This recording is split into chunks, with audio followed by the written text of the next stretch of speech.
Bienvenidos al episodio 49 con el que empezamos la tercera temporada. María Luisa y Ham conversan con Antonio Merino, director de estudios y economista jefe en Repsol. Antonio fue subdirector en el Ministerio de Economía y Hacienda, y anteriormente asesor en el Fondo Monetario Internacional.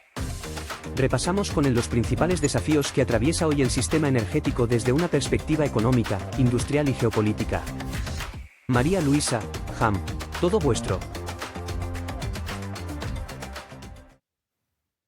Gracias, Teo, y bienvenido, Antonio, a las conversaciones del podcast del Trilema Energético. Muy buenas, José Antonio. Gracias por tenerme con vosotros. Bienvenido, Antonio.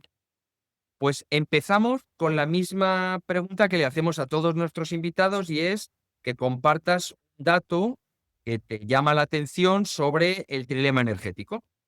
El trilema energético para mí es que las emisiones no han dejado de aumentar y que básicamente lo importante es el acceso a la energía. No es un trilema, sino para mí es una escalera.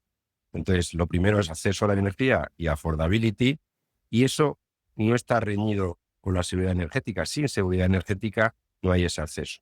Y luego tienes otra pata, que es la sostenibilidad, que tiene que ser global. Pues el dato que te tengo que dar es que, a pesar de que se dice que va a disminuir el consumo de energía y por lo tanto de lo que es la principal energía, el 80% son combustibles fósiles desde hace años, pues sabemos que esto no está siendo así, porque es función de la población, de la renta per cápita y del consumo energético. Y los tres pues están aumentando. Entonces, si me permite, para mí el tema fundamental es seguir con cariño qué está ocurriendo con la demanda de energía. Es curioso, Antonio, porque no es la primera vez que en este podcast nos tensiona, ¿no?, el concepto de trilema, y tú lo acabas de hacer, ¿no? Pero entonces yo me pregunto si este tema de el acceso a la energía es algo que se está considerando en los discursos, en los debates, en las decisiones políticas, o es algo que se está infravalorando. ¿Cómo ves esta apuesta que tú has hecho en el dato que nos aportas? Cuando alguien habla de un trilema es que eso no se puede resolver a favor de uno o de otro, o que están enfrentados.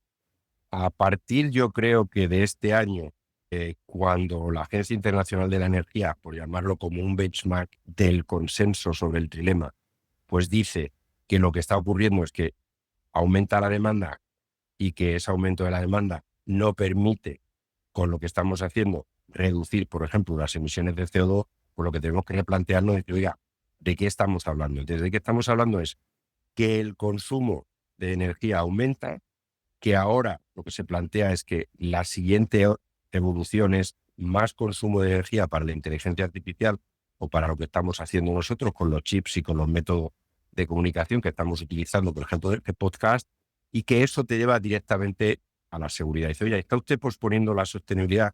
No. ¿Por qué?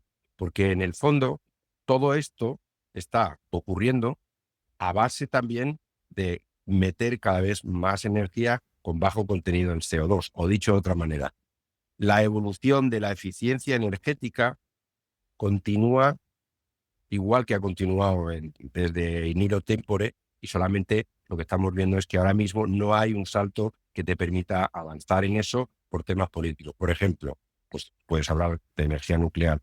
Por ejemplo, puedes hablar de otros temas que te permitan reducir la huella de carbono. Por ejemplo, el hecho es, China ya ha producido en una visión histórica tanto CO2 como la Unión Europea. O dicho de otra manera, antes decían, oiga, yo me tengo que desarrollar, ¿vale? Y entonces tendrá usted que dejarme que yo tenga más emisiones. Sí, claro, pero es que usted ya ha acumulado más emisiones, porque China acumula todas las emisiones suyas y las emisiones del resto del mundo de los productos que compramos a China. Entonces tú tenías que decir, oiga, ustedes ya tendrían que tener un sistema, y el sistema es, ustedes no pueden emitir. Y ahora al que le toca emitir, pues, se supone que sea a aquellos países que no tienen acceso a la movilidad.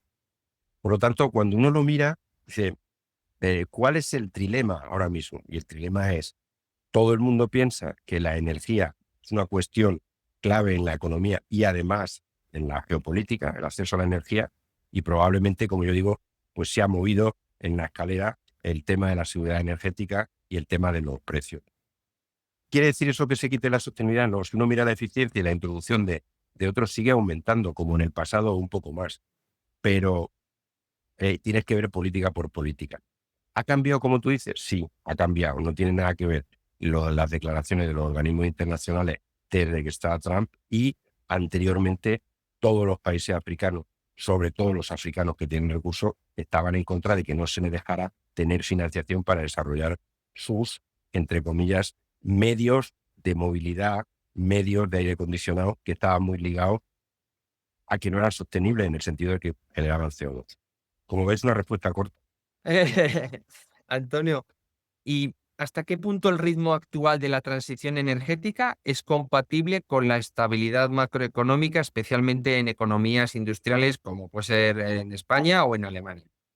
Una cosa es la visión que tiene Europa de la transición. La transición que ha habido en Alemania no ha sido de la nuclear a fuentes renovables, ha sido de la nuclear a gas y a carbón. Entonces, en el tema del gas han tenido un problema, o todos hemos tenido un problema con la invasión de Ucrania, y en el tema del carbón, como sabéis, durante la época dura de precios altos, pues han aumentado la producción de carbón. La transición como tal, entendida como que tú vas disminuyendo el CO2 a una determinada velocidad, en el momento actual, pues todos sabemos que las emisiones de CO2 no están disminuyendo. Por ejemplo, hace 2 años podían estar disminuyendo en Europa, pero porque Europa no crecía. Estaban disminuyendo en Estados Unidos por el aumento del gas. Pero realmente el aumento que se estaba produciendo era porque en Indonesia se estaba cada vez utilizando más carbón. ¿Para qué?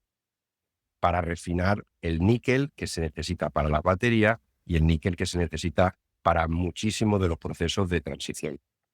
Si me permites, y me hago yo la pregunta, ¿lo está haciendo bien Europa?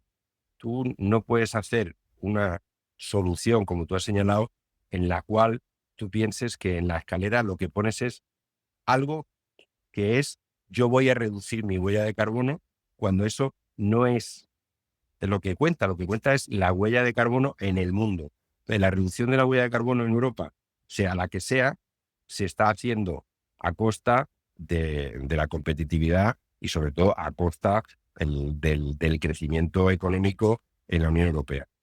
Antonio, escuchándote, la verdad es que llego a plantearme si esta idea de alcanzar la transición energética planetaria no es una idea ingenua. Nos estás hablando de la accesibilidad a la energía de algunos países que se están desarrollando, nos estás hablando de una transición europea que no consigue reducir las emisiones de CO2. Pues ¿No sí, no estamos siendo ingenuos con esta transición que incorporamos a todos los debates y a todos los hay una discursos? parte que no es ingenuidad, que es una parte de la ilógica del sistema. La ilógica del sistema es pretender que tú puedes conseguir algo que sabes que no vas a conseguir y no ponerte a adaptarte. Esa es la ilógica del sistema. Entonces, ¿cuál es la actividad que reduce más lo que serían los costes de lo que ahora podemos entender por cambio climático, o que percibimos que básicamente que hay no tanto un calentamiento global que influye en que llueva menos, sino casos extremos de episodios de calor, episodios de frío y tormentas?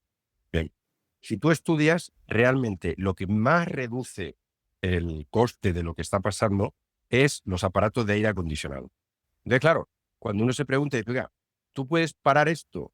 Bueno, lo que está claro es que el 1,5 de aumento de grado, suponiendo que el 100% del tema antropogénico dependa del CO2, también hay metano, también piensa que hay agua, también hay una desforestación masiva. Es decir, hasta qué punto la desforestación hace que el 30% que antes desaparecía de esas emisiones de CO2, ahora no puedan desaparecer. Y la desforestación está ligada a utilización de esas plantas en gran parte para alimentación, pero al menos en un 30 o un 40% para sustituir, digamos, consumo de combustibles fósiles.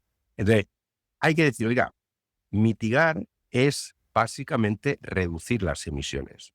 Tú puedes reducir las emisiones a un ritmo dado, pero puede ser que el coste de esa mitigación sea tan alto que lo que tengas que hacer es adaptación. Entonces, se nos cuenta muchas veces cuál es el coste de la mitigación, y el problema es que como no sabemos realmente qué va a ocurrir en 2100, lo que tú tienes que hacer es disminuir el coste vía adaptación. Eso es algo que hay que decirle a los ciudadanos. En el caso de la Unión Europea, la palabra adaptación y complementar a la mitigación y reducción se ha empezado a utilizar hace muy poco, hace un año o dos. Antes, por ejemplo, en la política, digamos, energética española, hablar de adaptación era como un pecado. Eso significa que vosotros queréis seguir. ¿Cómo? Perdona. Digo, nosotros queréis seguir, digamos, las emisiones de combustibles fósiles. Y no es así. La mitigación con las políticas actuales en movilidad, ¿en qué se han traducido? Básicamente en que el parque automovilístico y de transporte de mercancía ha envejecido.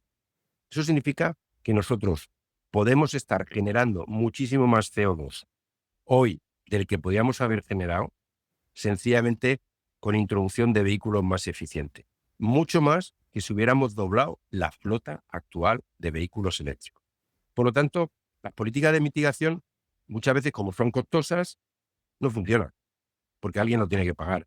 Y sin embargo, las políticas de adaptación hasta hace muy bien poco estaban mal vistas porque era ustedes están renunciando al objetivo de la sostenibilidad.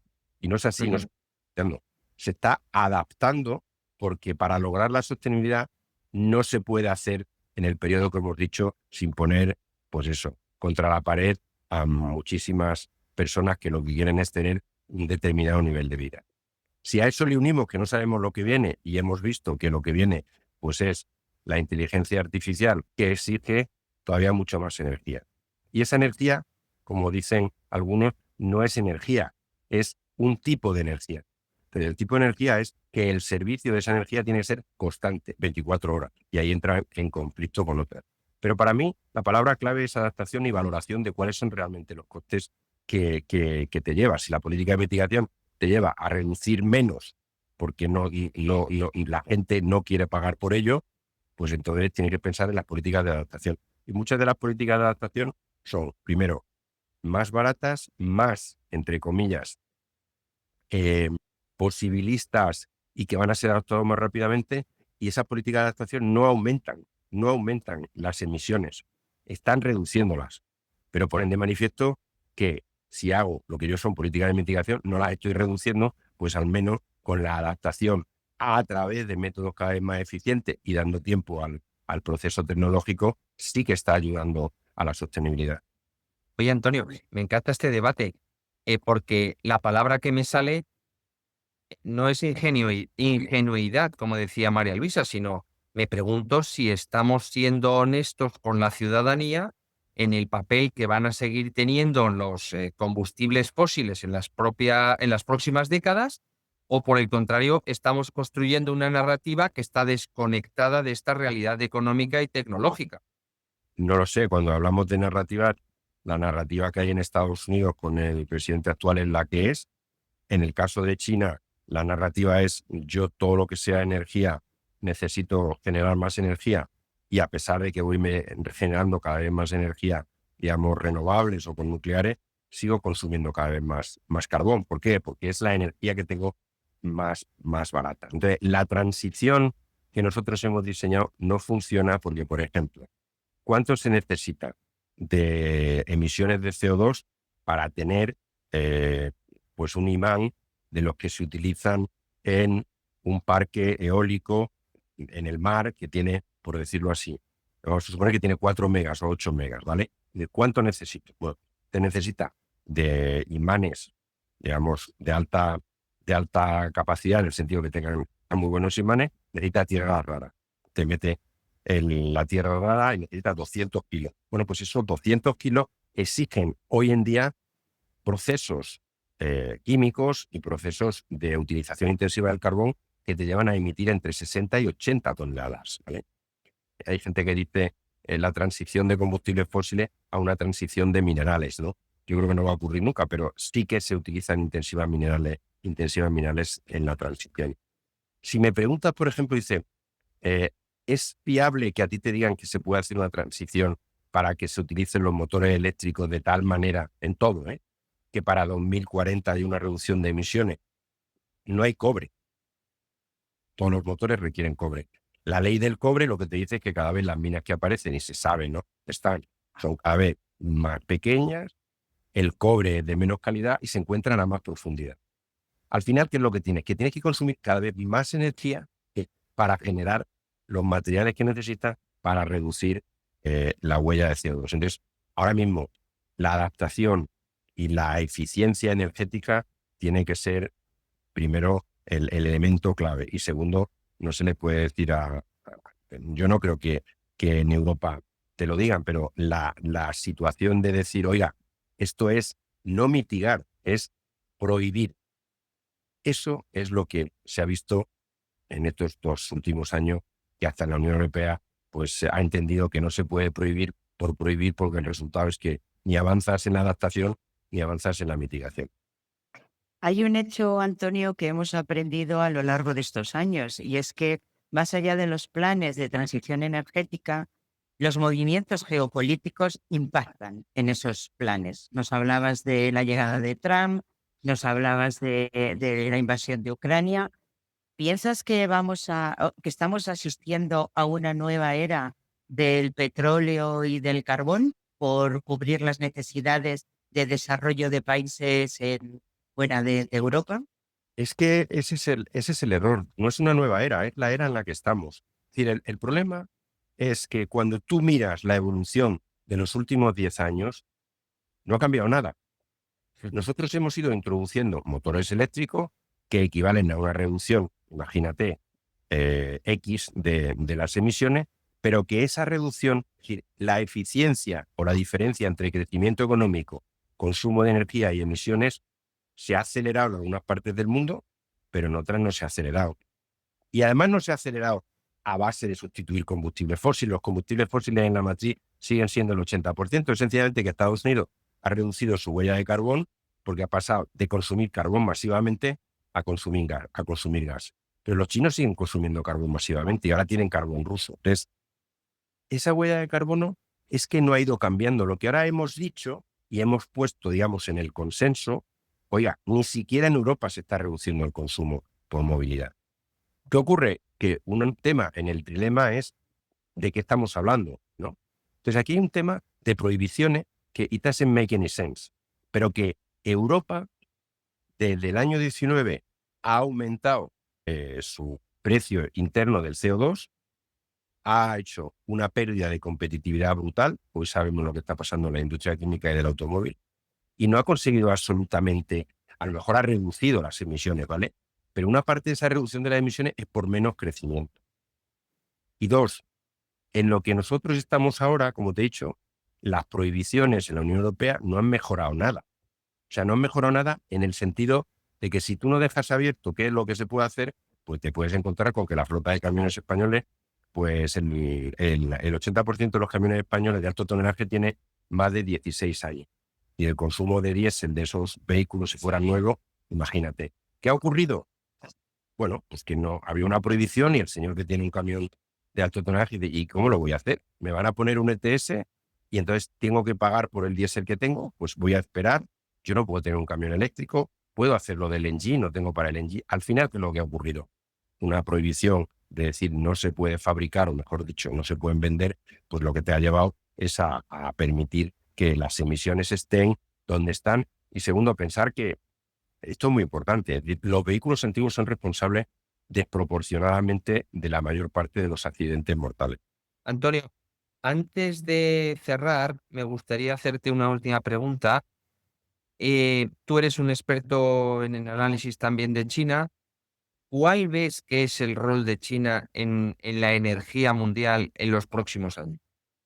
¿Cómo nos va a influir? En el año 2004 hicimos un número y lo único que cogimos es series temporales de que había pasado en Corea, de que había pasado en el sudeste asiático con los tigres asiáticos. Ya la gente no se acuerda de los tigres asiáticos.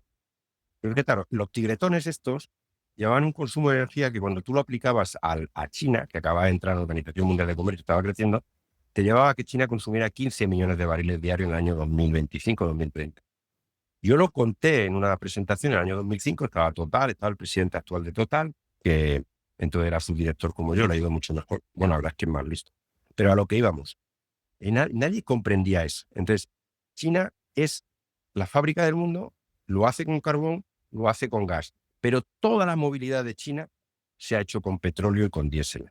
La electricidad en China ha sido diésel, generadores de diésel, hasta que han conseguido tener ese parque automovilístico. ¿Cuál es el reto ahora de China, independientemente de la inteligencia artificial? China es una población envejecida. Tiene 1.500 millones de habitantes, pero desde hace aproximadamente 6 años, la fuerza laboral en China no aumenta. Y así todos tienen gente que viene del campo a la ciudad. Pero es que va a tener 400 millones de jubilados en el año 2030. Una población que será 1.400, que cae a tasas de 4 millones de personas al año, pues va a tener 1.400 millones y un tercio de esa población son jubilados, que no tienen pensiones, que no tienen seguridad social y que por lo tanto no van a consumir. ¿Cuál es el reto de China? Fabricar para exportar. ¿Qué es lo que está ocurriendo? Que cuando no pueden exportar a Estados Unidos, está creciendo las exportaciones que recibimos aquí en España, en Europa. Desde el año 21-22, China crece sus exportaciones a la Unión Europea en valor un 10%. En volumen debe ser un 15%. Le da igual, ellos tienen que exportar porque es la manera de mantener su PIB creciendo. El año pasado batieron todos los récords de exportaciones a pesar de que sus exportaciones a Estados Unidos han caído un 20%. Con esa población, la apuesta de China es: necesito robots, ya tienen muchos robots, a lo mejor necesitan humanoides para las personas mayores, tienen casas hasta para los bisnietos, porque ya la construcción no les va a salvar, y todo lo que tiene ahora mismo es qué sectores son clave para que yo genere una oferta gigantesca que me permita seguir exportando. Y ahí es donde están.